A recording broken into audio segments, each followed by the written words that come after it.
तर आज आपण बनवणार आहोत पनीर चिली. तर सर्वात पहिले आपण सर्व सामग्री गोळा करून घेणार आहोत. तर सामग्रीमध्ये आपण गाजर, शिमला मिरची व कांद्याची पात चिरून घेणार आहोत आणि आपल्याला कांदा सुद्धा घ्यायचा आहे. तर आता आपण घेणार आहोत मेन पदार्थ म्हणजे पनीर. हे पनीर आम्ही घरीच बनवलं आहे. यानंतर आपल्याला या पनीरचे छोटे छोटे काप करून घ्यायचे आहे. या दाखवल्याप्रमाणे तुम्ही करू शकता. जे आपण पनीरचे काप केले आहेत ते आपल्याला बाउल मध्ये काढून घ्यायचे आहेत. त्यानंतर आपल्याला कढईमध्ये तेल तापायला ठेवायचे आहे. तर आपण जे पनीरचे जे तुकडे करून घेतले होते त्या पनीरच्या तुकड्यांमध्ये आपण मैदा व बेसन टाकून घेणार आहोत. त्यानंतर आपल्याला याला मिक्स करून घ्यायचं आहे या प्रकारे व त्यानंतर आपल्याला याच्यावरती थोडे पाणी देखील शिंपडायचे आहे व त्यानंतर आपण या पनीरच्या तुकड्यांना तळून घेणार आहोत. अशा प्रकारे पनीरचे तुकडे चॉकलेटी रंगाचे व्हायला पाहिजेत व त्याच्यानंतर आपल्याला या पनीरच्या तुकड्यांना एका चाळणीमध्ये काढून घ्यायचे आहे.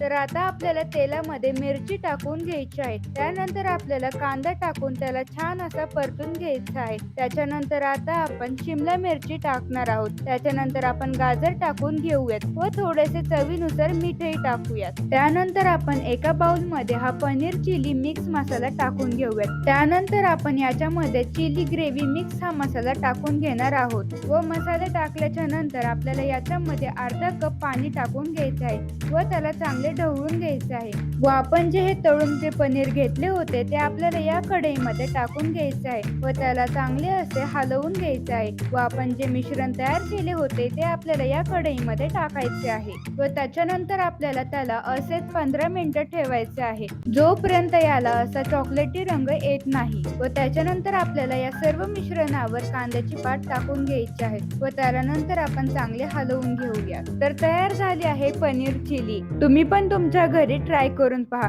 चविष्ट अशी पनीर चिली.